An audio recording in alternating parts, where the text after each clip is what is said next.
talking about more creative financing, I have a crazy idea I want to ask with you. Yeah. What if people get a loan and then have the seller to carry their second mortgage? Does it happen? Yeah, it happens all the time on hard to qualify properties.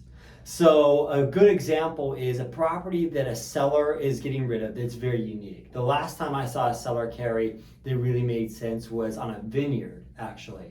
So it was a single family home on a vineyard, so it was kind of commercial use plus I see. occupancy, and banks hate that kind of a mix, which doesn't make sense because you would think that that would make it more stable, really, but they just don't like it. So what the seller was offering was, hey, I'll give you an 8% or a 9%, which is not too crazy compared to our rates these days, right?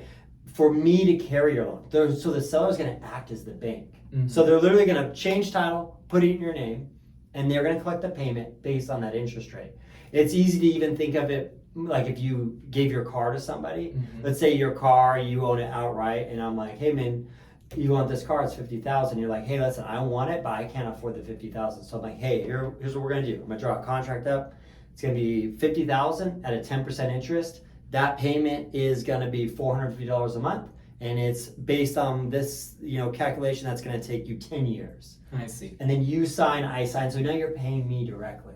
I see. That only works if the seller owns the property outright, Right. but it's a great strategy. Like it can work in specific areas. So let's say if the seller still owe a certain amount of mortgage, Mhm. but because you get a loan from the bank that is able to pay off that mortgage and the seller can carry the rest. Will Yeah. that work? That's called a second. So you can do a Yes. second, right? Where you have the bank will pay the first. Mm-hmm. And again, such a good example. We just had one where the bank was willing to go up to $1 million loan amount. Mm-hmm. And this was where there was a property that used to be where there was a dispensary and there was 2 units on it. And they did, again, banks just didn't like it. There was 2 single family residences. Seemed like too much like an Airbnb setup, so they didn't want to do it. So what they did say they would do is they would finance the first property up to $1 million.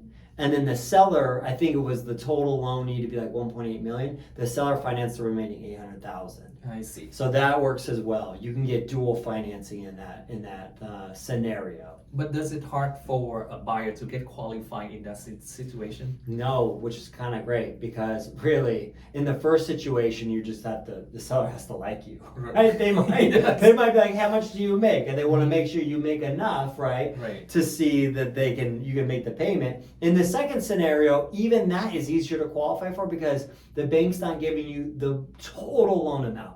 They're giving you a portion of it, but then the seller's giving you the rest, which means your income can be quite a bit lower than it would have to be to cover the whole loan. I see.